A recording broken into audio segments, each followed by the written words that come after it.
নমস্কার বন্ধুরা, অনেক দিন পর একটা ফিশিং ভিডিও নিয়ে আপনাদের সামনে আসলাম। এটা পুকুরটি হলো বড়জোড়া। আগামী 12 তারিখ এটা রাস্তার পার থেকে কাতলা মাছ, বেশি সিট হয়নি, একটা সিট হয়েছিল, ভালোই মোটামুটি খাচ্ছিল মাছ, পরপর হিট হচ্ছিল। তো সামান্য একটা ভিডিও করে তোমাদের সামনে তুলে ধরলাম। দেখতে থাকো ভিডিওটা, ভালো লাগলে একটা লাইক কমেন্ট করে জানিও।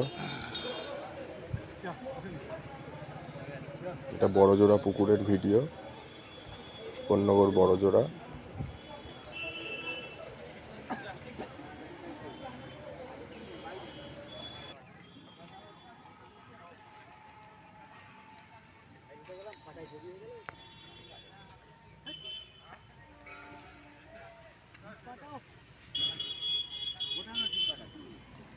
বোতল নিতে পারতাম কাঁচের বলে তোমার